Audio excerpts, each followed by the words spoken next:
ফের রাজধানীতে ফুটপাত দখলমুক্ত করতে ময়দানে নামলো আগরতলা পুর নিগম। মঙ্গলবার রাতে রাজধানীর পুরনো মোটর স্ট্যান্ড এলাকায় চলে অভিযান। অভিযোগ, সরকারি নিয়ম না মেনে শহরের বিভিন্ন জায়গায় ফুটপাত অবৈধভাবে দখল করে ব্যবসা করে আসছেন একাংশ ব্যবসায়ী। এতে ফুটপাতের উপর দিয়ে মানুষের চলাচল করতে অসুবিধায় পড়তে হচ্ছে। অভিযোগ, অনেকে অস্থায়ী শেডও তৈরি করে ফেলেছেন। স্বাভাবিকভাবেই মানুষ চলাচল করতে পারছে না, ঘটছে প্রায়শই পথ দুর্ঘটনা। তাই পুর নিগমের মেয়রের নির্দেশে শুরু হয়েছে ফুটপাত দখলমুক্ত করার অভিযান। নিগমের পূর্ব জোনের তরফে মঙ্গলবার রাতে অভিযান চালানো হয় পুরনো মোটর স্ট্যান্ড এলাকায়। যারা বেআইনিভাবে ফুটপাত দখল করে আছে সেগুলি সরানো হয়। পূর্ব জোনের এক আধিকারিক জানান, এই ধরনের অভিযান জারি থাকবে চন্দ্রপুর পর্যন্ত। আমরা আগরতলা পৌর নিগমের পূর্ব জোনের পক্ষ থেকে অভিযান চালাচ্ছি। এখানে আপনারা দেখে থাকবেন যে মোটর স্ট্যান্ড থেকে আমাদের পূর্ব জোন শুরু হয়। এটা আসামগরতলা রোড। এটার দুই পাশে যে ফুটপাত আছে, ফুটপাত দখল করে যারা ব্যবসা করছে তাদের লাইসেন্স তাদের অনুমতি নেই।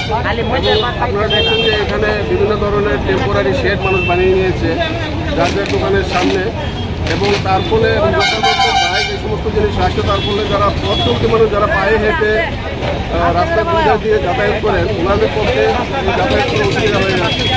যার ফলে ওনারা রাস্তায় চলে আসছেন এবং রাস্তাঘাটে যানবাহন থাকে। তার জন্য প্রতিদিন আপনারা দেখে থাকবেন যে পত্রিকায় প্রকাশিত হয় যে প্রত্যেকদিন কোনো ছোটো বা বড় ধরনের দুর্ঘটনা হয়ে থাকে, যার জন্য মানুষের প্রাণহানি পর্যন্ত হয়ে থাকে।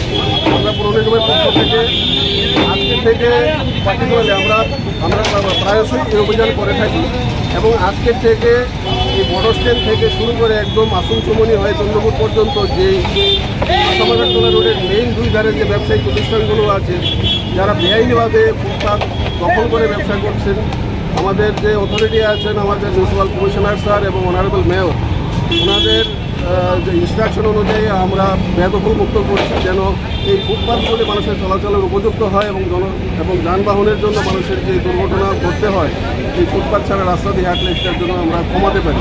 তার জন্য আমাদের বিশেষ অভিযান এটা অব্যাহত থাকবে ভবিষ্যতে।